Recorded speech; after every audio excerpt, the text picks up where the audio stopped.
think of a better way to appeal to people than for them to kind of meet Charlie. So longer than that, and so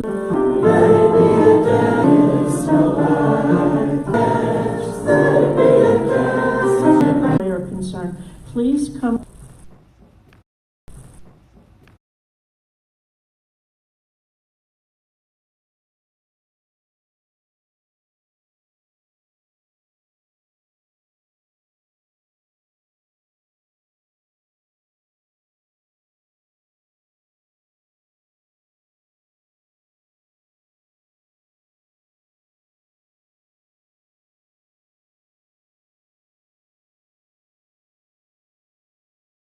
Because the whole group of world stood in order for us together, like one circle of one another. And humility. When I began thinking about what it means to be humble, than otherwise. He wrote this meditation back there to put the food on for the Sandalwood Food Pantry. We don't want to put it on the floor there, so it might trip. So over here. Thank you.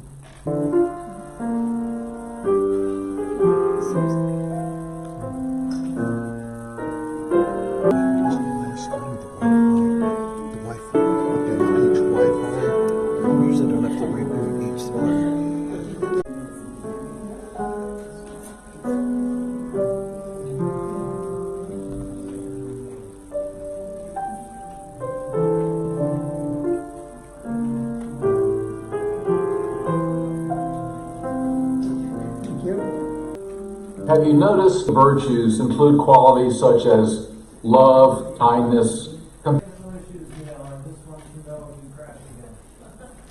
Okay, I'm still here.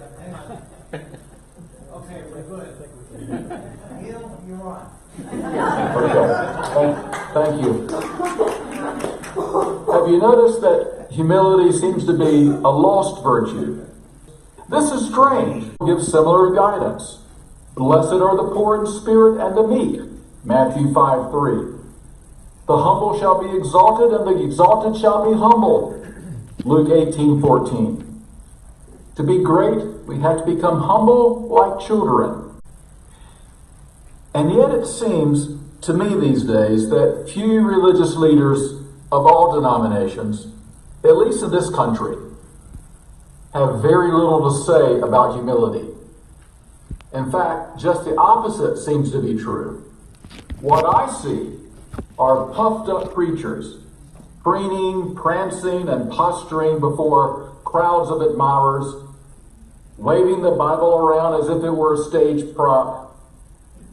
What I hear are religious leaders promoting partisan political power and even military power, ostensibly on behalf of God.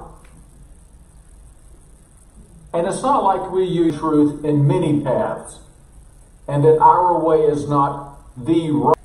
In fact, this openness, this humility, is what attracted me to Unitarian Universalism in the first place, who have extended to me a kindness that runs deeper than anyone's need to be right, and an acceptance, which are essential to experiment, to explore, to grow as a human being. And yet at the same time, we UUs can be utterly cocksure of ourselves about so many things.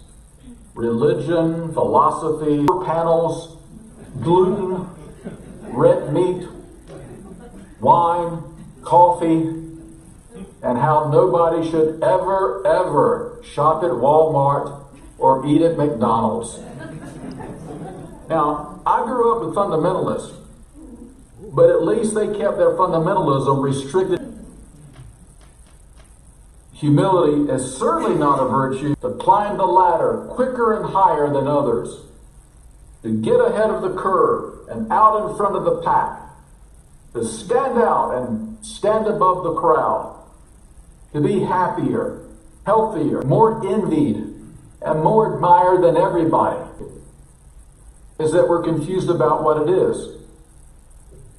I suspect that we get humility confused with the word for earth, but they refer to different experiences altogether. Humility means that you are earthbound, that you are grounded. Humiliation is being ground into, is to be regarded and treated as less than, as inferior to, as in elevating others above you because they have more value than you. Humiliation runs in the opposite direction from hubris, which shares the same root. Hubris elevates the self above others, believing oneself to be better than others. Both qualities of self and hubris on the finer qualities. But because of their self-focus, both separate you from others and leave you isolated and alone. Humility, however, contains both light and darkness, but they do not. In fact, they have a damaged sense of self. They cannot accept the fact that sometimes we falter, fall, and fail. They cannot tolerate the shadow side of self, which is why narcissists are so thin-skinned and judgmental and defensive. They are defending a fragile ego, which must stand on solid ground between humiliation and hubris. It sees the self realistically and lovingly. Humility is the virtue performing a great balancing act. It embodies a story from the Hasidic tradition. The world was created, and on the other was written each slip of paper as necessary to remind himself of his whole humanity. This is the paradoxical nature, the balancing act of humility. To be humble, sapiens, being just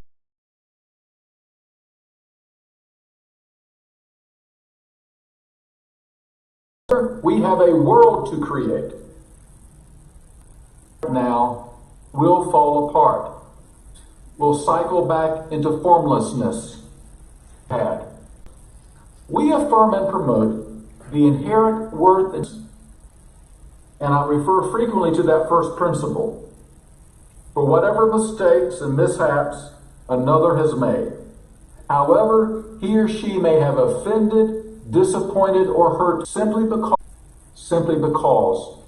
I'm a human being, to the independent web of existence of which we are a part. As I said, humiliation sees others as being better than common humanity. Is not thinking less of yourself, humble opinion, ascendance, getting. How do you think of yourself less?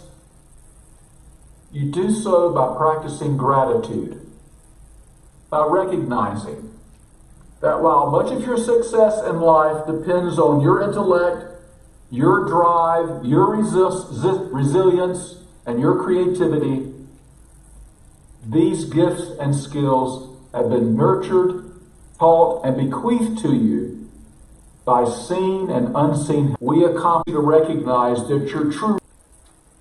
It was after the birth of her daughter that Day became a liberal Catholic, embracing shared poverty as a way to build community. Not only to do good, but to be good. Meeting your calling.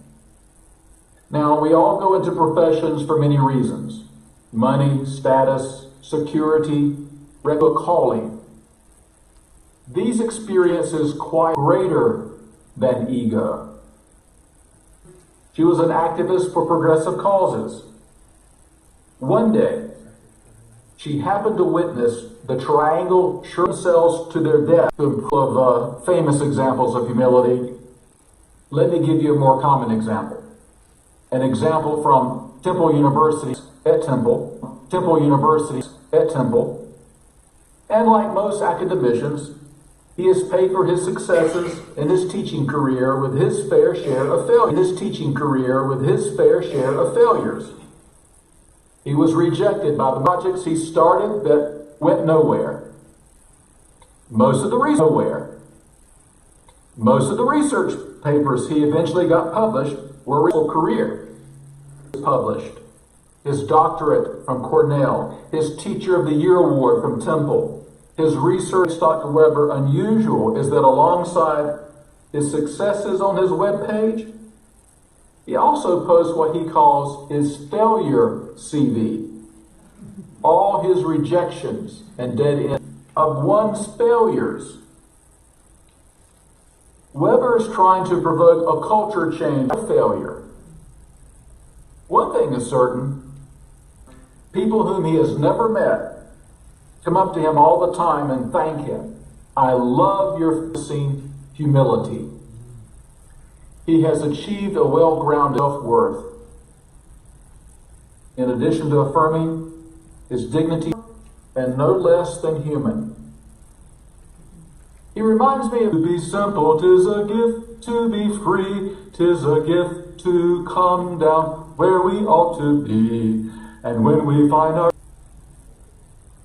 to be humble is to know that you're in the right place without claiming that you made the place or the rightness of it.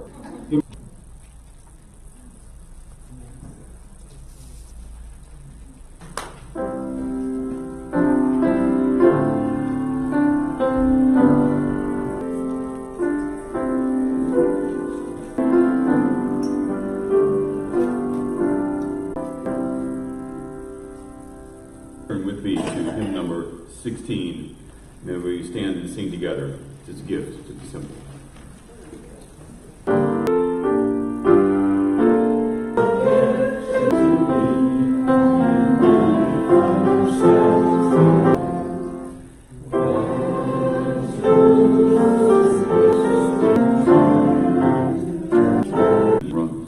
Those of you who are new here, I'd like for you to be invited to be a part of our talk back. That's one of the ways we believe you're best able to experience who we are as a unit, the personality that we are. And most of us seem to think that you will find and believe. So Dr. Neal, if you would please close your remarks. Latin for things to be desired. Beyond a wholesome discipline, be gentle. You have a right to be here, unfolding as it should. Therefore, be at peace with God, whatever you conceive God to be. And whatever your labors and aspirations, in the noisy confusion of life, keep peace with your soul, with all a beautiful world. Be cheerful. Strive to be happy. In our program, while we extinguish this flame, we still carry in our hearts the light of the truth.